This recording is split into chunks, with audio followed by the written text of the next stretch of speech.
বাজার পরিস্থিতির সর্বশেষ জানাতে রাজধানীর কারওয়ান বাজারে আছেন সহকর্মী সাদিক হাসান ইমন। সরাসরি যাচ্ছি তার কাছে। রাজধানীর কারওয়ান বাজারে সবজির বাজার ঘুরে দেখা গেল যে প্রত্যেকটি সবজির দামই কিন্তু প্রায় 10 থেকে 20 টাকা কমেছে। কিছু কিছু সবজির দাম, শিমের দামটা কিছুটা বেড়েছে, নতুন শিমের দাম। আর যদি পেঁয়াজের কথা দিয়ে শুরু করবি, পেঁয়াজে কিন্তু গত সপ্তাহে পেঁয়াজ 110 টাকায় বিক্রি হয়েছিল। তারপরে 3 দিন আগে কিন্তু পেঁয়াজের দাম 90 টাকায় ঠেকেছিল 20 টাকা কমে, কিন্তু গতকাল থেকে আবারও 110 থেকে 115 টাকায় বিক্রি হচ্ছে। আজকেও সেই দাম অব্যাহত রয়েছে। শসার কথা বলি, সরষা 80 টাকায় বিক্রি হচ্ছে, টমেটো 120 থেকে 140 টাকায় বিক্রি হচ্ছে গত সপ্তাহের মতোই। গাজরও ভালো কোয়ালিটির গাজর 80 থেকে 100 টাকায় বিক্রি হচ্ছে।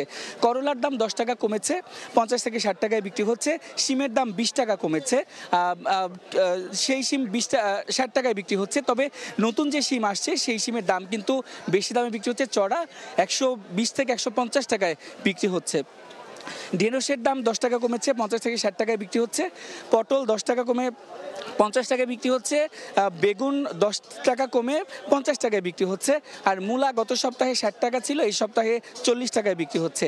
পেঁপে 30 টাকায় বিক্রি হচ্ছে। কচুমুখী গত সপ্তাহের তুলনায় 10 টাকা কমে 40 টাকায় বিক্রি হচ্ছে। কাঁচামরিচ কিন্তু গত সপ্তাহে 120 টাকায় বিক্রি হয়েছিল, এই সপ্তাহে 20 টাকা কমে 100 টাকায় বিক্রি হচ্ছে। ফুলকপি প্রতি পিস 35 থেকে 40 টাকায় বিক্রি হচ্ছে এবং ভালো মানের বাঁধাকপি কিন্তু প্রতি পিস 25 থেকে 30 টাকায় বিক্রি হচ্ছে। বিক্রেতারা বলছেন যে সরবরাহ কিন্তু বাড়ছে, শীতকালীন সবজি আসা শুরু করেছে, তাই কিন্তু দাম কিছুটা কমতির দিকে রয়েছে এবং সামনে তারা প্রত্যাশা করছেন যে হয়তো আরও আসবে, তখন দাম আরও বাড়বে। তো আমরা ক্রেতাদের সাথে কথা বলেছি, তারা বলছেন শীতকালীন সবজি অনুযায়ী দামটা আরেকটু কিন্তু তারা সহনীয় আশা করছেন, তবে দাম কিছুটা কমেছে। তো আর মাছের দাম যদি বলি, ইলিশের দাম 300 থেকে 400 টাকায় সপ্তাহ ব্যবধানে বেড়েছে, অন্যান্য মাছের দামও বেড়েছে। আর মুরগি ডিমের দাম গত সপ্তাহের মতোই স্থিতিশীল রয়েছে। তো রাজধানীর কারওয়ান বাজার থেকে এই ছিল আমার কাছে সর্বশেষ। রাজধানীর কারওয়ান বাজার থেকে সবশেষ খবরাখবর জানাচ্ছিলেন সহকর্মী সাদিক হাসান ইমন।